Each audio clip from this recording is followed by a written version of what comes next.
Olá, alunos, tudo bem com vocês? Essa é a nossa primeira aula de educação física. Na verdade, o primeiro vídeo aula, né? Eu mandei uma atividade para vocês e tô mandando essa videoaula agora para vocês, tá bom?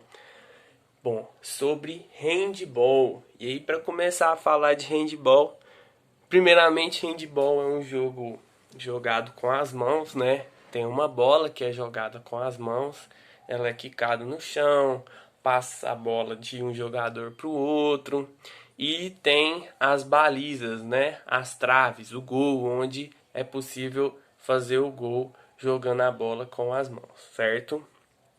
Bom, sobre a história do handball, o que é interessante? Na verdade, a respeito das histórias de muitos esportes, o que acontece? Sempre falo isso.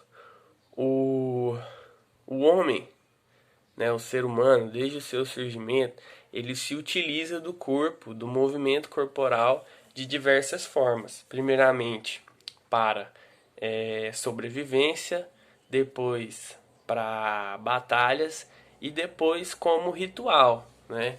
E é aí que começa a surgir diversos tipos de práticas corporais e diversos tipos de atividade física. Muitos dos esportes que nós temos hoje, eles são muito parecidos com práticas corporais muito antigas, do período da antiguidade, né? A gente pode afirmar que, por exemplo, muitas práticas parecidas com o futebol eram realizadas na antiguidade. A gente pode afirmar que aquilo era futebol? Sim e não. Sim, por quê? Porque é aquela prática, ela vai evoluindo ao longo da história até se tornar o esporte como ele é hoje, né? E não porque também o futebol hoje é diferente, totalmente diferente daquelas práticas realizadas de maneira parecida antigamente. E o handball é a mesma coisa. Existem várias versões sobre o surgimento do handball, né? Mas existem duas principais versões que se relacionam. Uma delas diz que o handball surge na Alemanha em 1919 e outra versão diz que na Grécia Antiga Homero já relatava uma maneira de jogar muito parecida com o handball que a gente tem hoje. Então, quando uma história ela tem várias versões, a gente costuma trabalhar com todas as versões, né?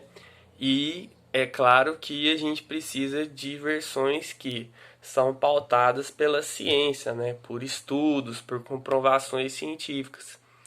E então essas duas versões são muito relatadas e tem relatos muito fortes e comprovados dessas duas versões. Então eu gosto de trabalhar com as duas. Vocês vão ver que elas se intercalam. Bom, Homero relata na Odisseia que havia um jogo chamado Jogo de Urânia. Ele era praticado na Grécia Antiga com a bola do tamanho de uma maçã, usando as mãos, mas sem balizas, né? E também os romanos, segundo Cláudio Galero, eles também conheciam um jogo praticado com as mãos que chamava Asperton, né? E então são esses dois tipos de prática que são práticas parecidas com o handball que a gente tem hoje. E aí, o handball que a gente tem hoje, inicialmente ele era jogado em campo aberto. E aí, essa já é a segunda versão da história, né? A primeira versão é que existiam jogos parecidos na Grécia Antiga e na Roma, né? Urânia, na Grécia Antiga, e Asperton, em Roma. Eu falei na Roma, mas eu errei, tá? É em Roma. Desculpa aí o erro. Cabeça às vezes dá uma travada. Mas a versão mais disseminada é que o handball ele surge na Alemanha, né, em 1919, criado pelo professor alemão Karl Schlenz, né, no ano de 1919. Ele publicou as regras pela Federação Alemã de Ginástica e o esporte começou a ser praticado de forma competitiva em países como Áustria, Suíça e Alemanha. Como eu disse, nessa fase inicial as partidas eram realizadas em campos gramados, parecidos com os campos de futebol, e também era utilizada a mesma quantidade de jogadores que no futebol, né?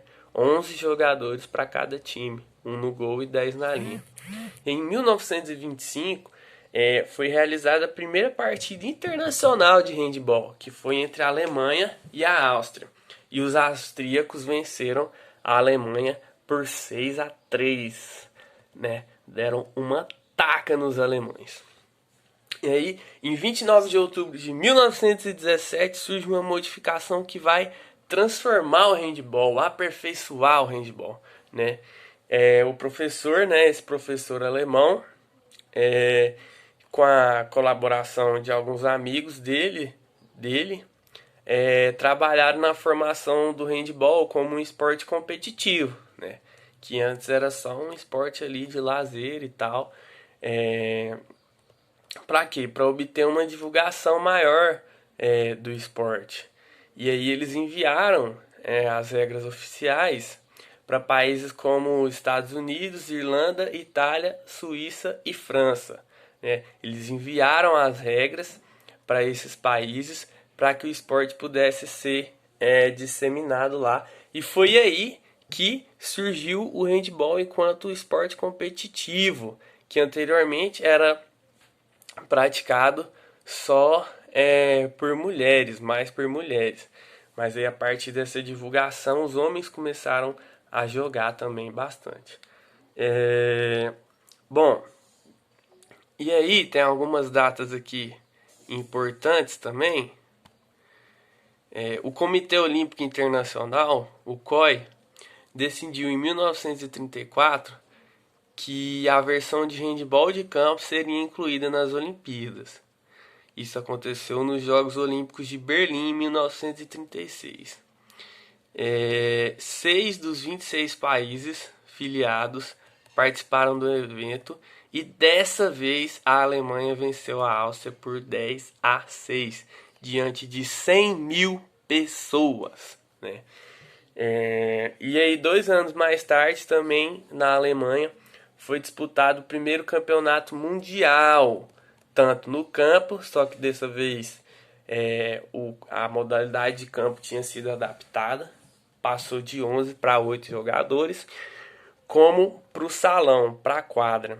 Nessa época eram só 4 jogadores em vez de 6. E aí, depois disso, o handebol não apareceu mais nos Jogos Olímpicos, mas ele volta nos Jogos Olímpicos de Helsinki em 1952, como um esporte de demonstração. Mas aí ele se estabelece de forma definitiva no programa olímpico e na versão de quadra nas Olimpíadas de Munique em 1972, certo? O que é um esporte de demonstração? Esporte de demonstração é o que está acontecendo com o skate, o surf, o karatê e a escalada nessas Olimpíadas. Essas 4 modalidades, elas nunca participaram dos Jogos Olímpicos, né? Mas participarão dos Jogos Olímpicos, que foi adiado para 2021, né? Demorou, mas saiu a decisão do Comitê Olímpico Internacional de adiar os Jogos devido à pandemia. Então essas 4 modalidades vão estar presentes nos Jogos Olímpicos pela primeira vez, como esporte de demonstração. O que é um esporte de demonstração? É um esporte que vem em caráter experimental. Ele vai para a Olimpíada para o Comitê Olímpico Internacional avaliar se aquele esporte tem condições de participar das Olimpíadas. O que é um esporte que tem condições de participar das Olimpíadas? Principalmente um esporte que pode gerar renda, que gera espetáculo e gera público. Então o esporte ele tem que cativar as pessoas, cativar o público, né, de maneira que cada vez mais pessoas gostem de assistir aquele espetáculo para poder comprar um ingresso e gerar renda para o Comitê Olímpico Internacional. Bom, falei muito rápido, né? Tô dando uma respirada aqui. E aí, para finalizar, algumas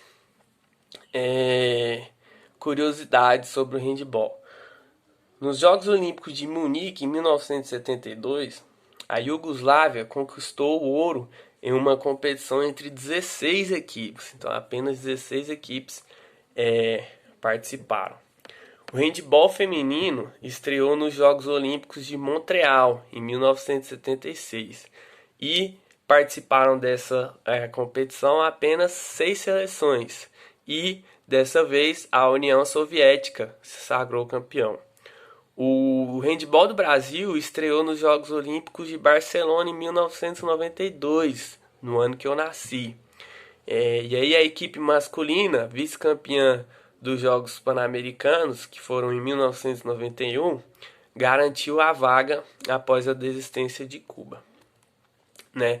A Cuba teria vencido, Cuba venceu, a seleção handball cubana venceu os Jogos Olímpicos de Havana em 1991 e o Brasil foi vice-campeão.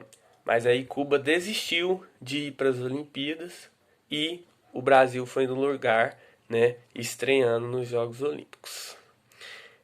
A seleção brasileira feminina conquistou sua primeira vaga olímpica muito recente, né? A primeira vez que a seleção feminina de handball conseguiu uma vaga para a Olimpíada foi nas Olimpíadas de Sydney em 2000, quando venceram os Jogos Pan-Americanos de Winnipeg em 1999. O handball do Brasil participou das edições dos Jogos Olímpicos de Atenas. Então, galera, eu tava quase terminando o vídeo e aí deu uma cortada aqui. O celular parou de gravar, não sei porquê. Mas enfim, continuando, a seleção brasileira de handball, ela participa com as duas seleções, tanto a masculina quanto a feminina, dos Jogos Olímpicos de Atenas em 2004 e dos Jogos de Pequim em 2008. Essa foi nossa aula de história de handball, pessoal. Espero que vocês curtam. Espero que seja interessante para vocês. Estudem, porque a gente vai trabalhar isso assim que voltarem às aulas, né? Nas aulas presenciais também. É muito importante saber sobre essa modalidade, né? Que é uma modalidade muito disseminada no mundo hoje, apesar de não parecer, mas e até a próxima aula. Beijo, tchau, obrigado!